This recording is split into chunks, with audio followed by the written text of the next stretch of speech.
Hello again, Dr. Swanberg here. Today we're talking about purpose and tone.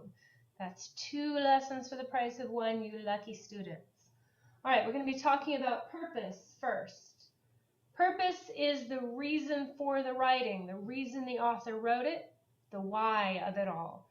Although we can't always know all of the author's hopes and dreams for what their writing is going to do in the world, we can tell their basic purpose. Were they trying to entertain us? Were they trying to convince us to do something or think differently? Or were they trying to inform us and give us information we didn't know before? While a piece of writing may have more than one purpose, or at least serve more than one purpose, we're going to practice figuring out what the primary purpose of a piece of writing is. And we're going to use 3 particular vocabulary words to discuss purpose in this class. We are going to choose from 3 primary purposes. Either the author was trying to persuade us, to inform us, or to entertain us. These are the 3 choices we're going to concern ourselves with in this class: to persuade, to inform, and to entertain. Let's look at a persuasive purpose first. This is when the primary purpose of a piece of writing is trying to convince you of something. You might get informed and entertained along the way, but in the end, you're supposed to agree with the author about something, or you are a terrible person if you don't. If you find yourself being led to argue for or against the author, you might have a persuasive purpose in the piece of writing that you're reading. If you see lots of directing, evaluative words like "this is the best" or "everyone should," those are indicators that you have a persuasive purpose in front of you. But really the bottom line is, if they're trying to get you to do something or change your mind or agree with them, that is the persuasive purpose. An informative purpose is when you learn a lot that you did not know before about the topic you're reading. You learn facts, you learn statistics, you learn specific procedures from what you read. While you might be entertained by the piece or persuaded by the information, the author really just wants you to know the information. What you do with it is up to you. If you are not learning facts, you are not informed. For example, let's think about it this way. If someone talks to you for an hour about their granny, but they leave the conversation with you still not knowing her name, her age, or where she lives, that's not very informative. Chances are you were just entertained, okay? Or at least that was their purpose in talking about their granny. They weren't trying to teach you about her so you could find her in a crowd. They're just trying to inform you and entertain you with funny stories about their grandma. Even if the facts are impressive and compelling, if the author does not lead you to interpret the facts in a particular way, they're probably not trying to persuade you. You are now informed, though, and you could persuade yourself. In other words, if someone's telling you all of the things that different vitamins can do, that might have the accidental side effect of making you think you should take more vitamins. But if they're not trying to make you take more vitamins, if they're just telling you what each vitamin does for your body, that's informative, not persuasive. When the purpose is to entertain, this is where they're really just writing for your enjoyment. You're just expected to enjoy reading it. It might be funny, it might be sad or poignant, it might be beautiful, it might just be memorable. Again, you might learn something along the way. I know that when I read a lot of historical novels whose primary goal is just to entertain me, I end up learning a lot about history, but that doesn't mean its primary goal was to inform you.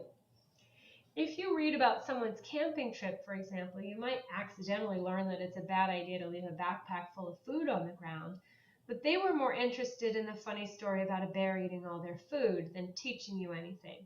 In order to learn how to bear-proof your food while camping, you'd still have to Google a source and do some research because you didn't learn it from their story. You might be persuaded along the way, but the author just wants to entertain you. So the author might accidentally persuade you, but that's not their purpose. They just want you to have fun. If you read about someone who lost her kitten when she was 6, you might decide that owning a cat is not for your tender little heart because it would just break it to lose your kitten. But the author really just wanted to share a sad story and really doesn't care if you get a cat or not. So if they're not trying to persuade you and you're not learning all sorts of things from it, really it's just there for your enjoyment, even if it's funny or sad or just memorable. make sure you can tell which one's which. Take a minute and read through these. I'll read them once out loud, and then you might want to pause the presentation while you make your decisions and decide whether each of the following statements should be color-coded: red for persuade, blue for inform, or green for entertain. Okay, so you're going to try to kind of color code these, or say if you're taking notes, you can write persuade, inform, or entertain beside them each instead of color coding. That's fine. It's just easier to color code on the computer. Pollution is bad for the environment. My fake plants died because I did not pretend to water them. Sex education should be implemented in schools and awareness should be spread throughout the nation. An American writer named Morgan Robertson once wrote a book called The Wreck of the Titan. I always wanted to be somebody, but now I realize I should have been more specific. Believe it or not, there are about 950,000 species of insects. All right, take a second, pause the presentation, and decide which ones are persuading, informing, or entertaining. And let's check your work. All right, pollution is bad for the environment. This is something where they're trying to convince you not to pollute. All right, so that's persuasive. My fake plants died because I did not pretend to water them. That's just a joke. That's for entertaining. Fake plants can't die, and you're not supposed to water them. It's just silly. Sex education should be implemented in schools and awareness should be spread throughout the nation. The shoulds are a big tip-off here that this is persuasive. An American writer named Morgan Robertson once wrote a book called The Wreck of the Titan. I did not know that before. I know that now, so that's informative. I always wanted to be somebody, but now I realize I should have been more specific. Again, this is a joke saying that you are somebody, but maybe that's not exactly who you had planned. So that's just a joke, and it's just there to entertain you. And then the last one, believe it or not, there are about 950,000 insect species. I did not know that before I looked it up, so that one is informative. All right, we're going to move on to tone. Tone is attitude or mood. So tone being mood or attitude, you can remember that. You can remember it because somebody at some point told you to watch your tone, young lady, or watch your tone, young man. And that's what they meant, is to watch your attitude. All right. Tone in writing cannot be expressed by your vocal intonation. So if you say, hey, to somebody in person, that's easy to interpret. But if you start an email with hey, it could just as easily be hey as hey. So you want to watch your words carefully when you're doing it in writing so that your tone is expressed by words. Careful word choice. That's how we create and understand tone in writing, is through careful word choices. Mood words give us a clue to what the author's tone is. If they're using the word gruesome over and over again, you know it's not a positive tone. The tone words you choose as a writer affect how the reader interprets and responds to what you say. Misunderstanding tone can lead to major misunderstandings. Anyone who has ever sent a text message has experienced this. You send something out you think is totally pleasant and helpful, and you get a response back that clearly they thought that what you said is just the nastiest thing in the world. That was a mistake in choosing your tone words. Make sure you make those tone words very clear.